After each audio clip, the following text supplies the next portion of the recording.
Hi friends, welcome back to our channel. Hi అండి. మనకి biological content continuation అండి.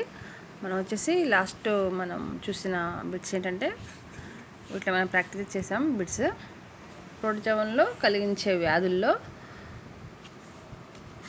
చూద్దాం. ఇప్పుడు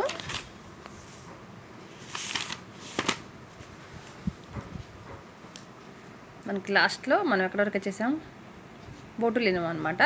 దీన్ని క్లాస్ట్రీడియం బొటులియం అనే బ్యాక్టీరియా వల్ల కలుగజేస్తుంది. దీనివల్ల ఆహార పదార్థాలు విషతులితమవుని ఇది నాడీ వ్యవస్థపై జీర్ణ వ్యవస్థ నాడీ వ్యవస్థను దెబ్బతీయను. ఇది నివారణకి శుభ్రంగా ఆహారాన్ని ఉంచుకోవటం వల్లనే వస్తుందన్నమాట.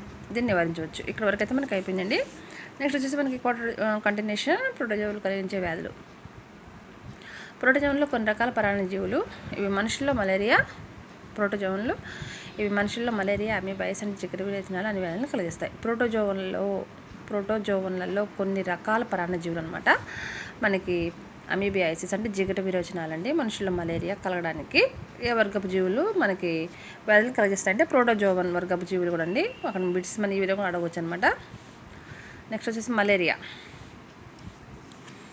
Plasmodium vivax, plasmodium falciparum, plasmodium malariae, plasmodium ovale అనే పరాన్నజీవి వల్ల ఈ వ్యాధి కలుగుతుంది. మనకు అసలు ప్లాస్మోడియం వ్యాధి అనేది ఎందుకు వస్తుందంటే plasmodium vivax, plasmodium falciparum, plasmodium malaria, plasmodium ovale అనే పరాన్నజీవి వల్ల ఈ వ్యాధి అనేది వస్తుంది. ఇది సాంక్రమిక వ్యాధి. ఇది ఆడానాఫిలిస్ దోమ కాటు వలన వ్యాప్తి చెందుతుంది. అనమాట. మానవుని రక్త కణాలలో పరాన్నజీవి మలేరియా వ్యాధితో రక్తాన్ని దోమలు పీల్చడం ద్వారా ఇవి మనకు తెలిసిన విషయం. ఆరోగ్యవంతం మనకు పుట్టినప్పుడు మలేరియా వ్యాధి కలుగుతుందని మనకు తెలిసిన విషయం ఇదంతా. సో మనం ఇక్కడ పెట్టుకోవాల్సింది ఇది సాంక్రమిక వ్యాధి. ఇది ఆడానాఫిల్ దోమ కుట్టు వల్ల మాత్రం వ్యాప్తి చెందుతుంది. నెక్స్ట్ వచ్చేసి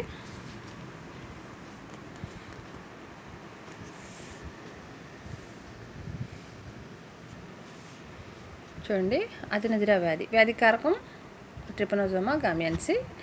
ఈ వ్యాధి ఎక్కువగా ఎక్కడ కనిపిస్తుందంటే మనకి ఏ దేశంలో కనిపిస్తుంటే ఆఫ్రికాలో కనిపిస్తుంది. ఈ వ్యాధి నాడీ వ్యవస్థ దెబ్బతీస్తుంది. ఈ వ్యాధి వస్తే మనకి మెదడు అనేది నిస్తేజం అవుతుందంటే అతినిద్ర పోవడం జరుగుతుంది అనమాట. సీసీ ఈగల ద్వారా ఈ వ్యాధికారిక జీవి జంతువులకు లేదా మనుషులకు సంక్రమిస్తుంది.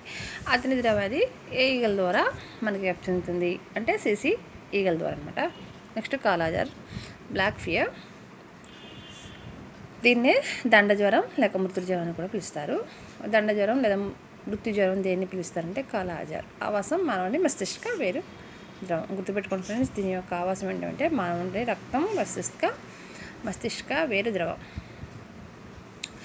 నెక్స్ట్ వచ్చేసి సాన్ఫ్లై ఈగ ద్వారా ప్రాణజీవి వ్యాప్తిస్తుంది అనమాట. ఈ వ్యాధి ఎక్కువగా బీహార్, అస్సాం ప్రాంతంలో చూస్తాం అనమాట.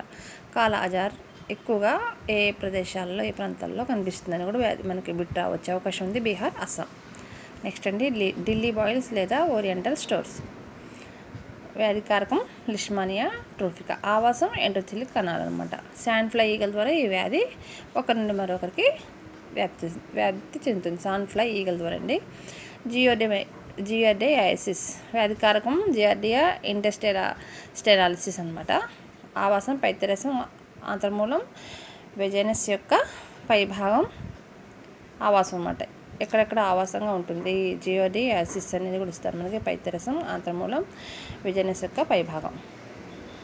నెక్స్ట్ వచ్చేసి ప్రధాన లక్షణాలు ఏంటంటే జియార్డియాసిస్ యొక్క ప్రధాన లక్షణం ఏంటంటే జిగట విరేచనాలు, జ్వరం, రక్తహీనత, అలర్జీ. గుర్తుపెట్టుకోండి ఫ్రెండ్స్, ఇంపార్టెంట్ మనకి. అమీబాయిసిస్ అంటే జిగట విరేచనాలు అనేది తెలుసు మనకి. యాంటీబయోటిక్ అనే ప్రోటోజోన్ పరాన్నజీవి వల్ల ఈ వ్యాధి మనకు వస్తుంది. జిగట విరేచనాలు కలుగజేసే ప్రోటోజోన్లు ఏంటి అంటే యాంటీబయోటిక్. నెక్స్ట్ అండి, మానవుల్లో సూక్ష్మజీవుల వల్ల కలిగే సాధారణ వ్యాధులు చూద్దాం. మనకి వ్యాప్తి చెందేవి కూడా చాలా తెలుసు కాబట్టి మనకి నివారణ పద్ధతుల్లో టీకాలు ఏ విధంగా. నెక్స్ట్ వచ్చేసి వ్యాధి పేరు, అసలు వ్యాధి కారకం ఏంటంటే క్షయ తెలుస్తుంది కదా. క్షయ మనకి వ్యాధి కారకం ఏంటి అని బిట్ కంపల్సరీ వచ్చే అవకాశం ఉందండి. బ్యాక్టీరియా క్షయ వల్ల కలుగుతుంది. మసూచి వైరస్ వల్ల కలుగుతుంది. తట్టుగోద బిళ్ళలు కూడా వైరసే. Polio virus, swine flu virus, cholera typhoid bacteria, malaria protozoa, dengue virus, chikungunya virus, మేడవాపు వ్యాధి వైరస్. కోరింత దగ్గు.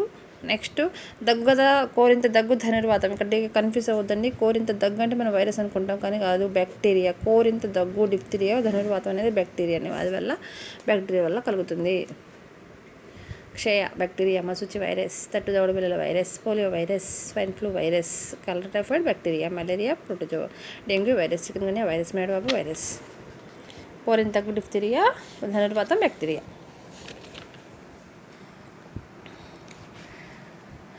నెక్స్ట్ అండి, శిలీంధ్రాల వల్ల కలుగు కొన్ని వ్యాధులండి మనకి. Athlete foot trichophyton. ఇది ఎక్కువగా నీటిలో నివసించే వారిలో కాలు యొక్క 4-5 వేళ్ల మధ్య పగిలి రక్తస్రావం తీవ్రంగా కలుగుతుంది. ఈ వ్యాధి శిలీంధ్రాల వల్ల కలుగుతుంది. మనకి ఈ విధంగా కలుగుతుంది. ఎక్కువగా నీటిలో నివసించే వారిలో కాలు యొక్క 4-5 వేళ్లలో అతి మధ్య పగిలి రక్తస్రావం తిరిగి నొప్పి కలుగజేసే వ్యాధికి కారణమైన శిలీంధ్రం ఏమి అని అడుగుతారు. అథ్లెటిక్ ఫుడ్ లేదా ఏదన్నా ఉండొచ్చు మనకి ఆప్షన్స్లో, లేక ట్రైకోఫైటర్ అని కూడా ఇవ్వచ్చు. మన ఏదన్నా అడగవచ్చు అనమాట. ఇదన్నా ఉండొచ్చు. సో 2 కన్ఫ్యూజ్ కాకుండా చూసుకోండి. మధుర ఫుడ్. ఇది పాదాలకు మడమకు కలిగే ఇన్ఫెక్షన్. కారణమైన శిలీంధ్రం ఏంటంటే మధుర ఫుడ్. తామర అంటే రింగవరం, మనకు తెలిసింది గజ్జి.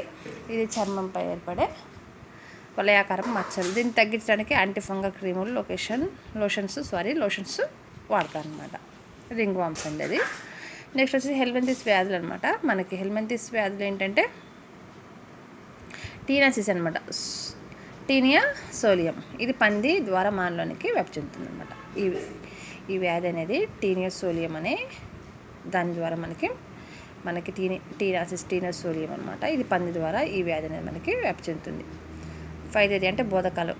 ఎలిఫెంటియాసిస్ అంటే ఒకరేరియా. ఇవన్నీ కూడా ఒకటేనండి. ఫైలేరియా, బోధకాలు, ఎంటిఫైసిస్, ఒకరేరియా ఇవన్నీ ఒకే విధంగా చెందుతాయి.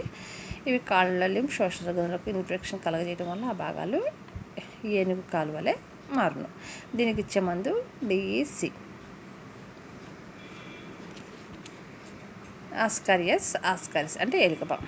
ఇది పేగుల్లో నివసించి రోజుకు 2 లక్షల గుడ్లు పెట్టడం వల్ల ఆహార రవాణాకు అడ్డుపడును. తద్వారా పోషకాహార లోపం కలుగును. అంటే ఇక్కడ హెల్మెంతిస్ వ్యాధులకు యాంటీ హెల్మెంతిక్ ఔషధాలు వాడాలన్నమాట. గుర్తిది. మనకి రోజు మానవ పేగులు 2 లక్షల గుడ్లు మనకి ఎలుకపాము పెడుతుందని అడుగుతారండి. 2 లక్షల గుడ్లు పెడుతుంది. ఎంటరోబియాసిస్ వ్యాధికారకం. ఎంటరోబియాసిస్ వర్మిక్యులారిస్ అంటే ఫిన్ వామ్ అనమాట. ఈ వ్యాధిని ఫిన్ వామ్ వ్యాధి అని కూడా పిలుస్తారు.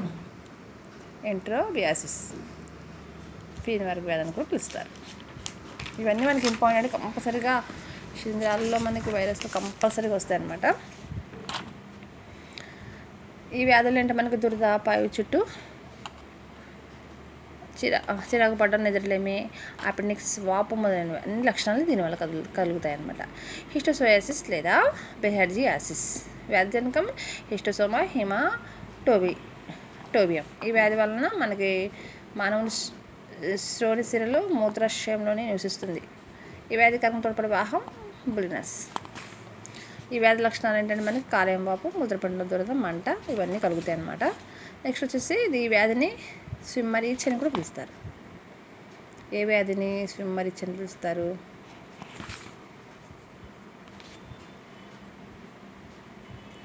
హిస్టోసోయాసిస్ లేదా బిల్హారియాసిస్. ఈ వ్యాధిని స్విమ్మర్ ఈచ్ అని కూడా పిలుస్తారు. ఎంకైలోస్టోమియాసిస్ వ్యాధికారకం ఎంకైలోస్టోమా డయాటెరిస్. ఆవాసం మానవుని చిన్న ప్రేగులో ఉండే వ్యాధికారకమైన జీవి ఏది? Ancylostomiasis. This is important.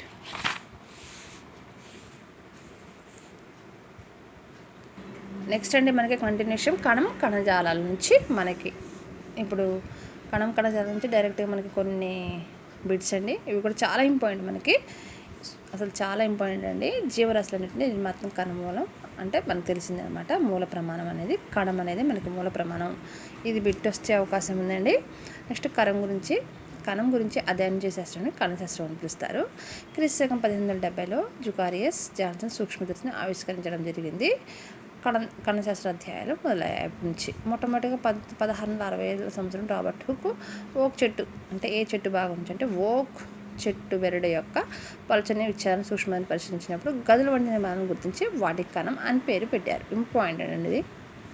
Anthony van లెవెన్హుక్ తాను తయారు సూక్ష్మతను మొట్టమొదటిసారిగా సజీవ కణాలను పరిశీలించడం జరిగింది. రాబర్ట్ బ్రౌన్ ఆర్కిడ్ పత్రాల కణాల్లో కేంద్రకాన్ని కనుగొన్నారు. ఆర్కిడ్ పత్రాల కణాల్లో కేంద్రకాన్ని కనుగొన్నది ఎవరంటే రాబర్ట్ బ్రౌన్. కార్డి ఫొంటానా కణంలో జిగురు వంటి ద్రవ పదార్థాన్ని గుర్తించారు.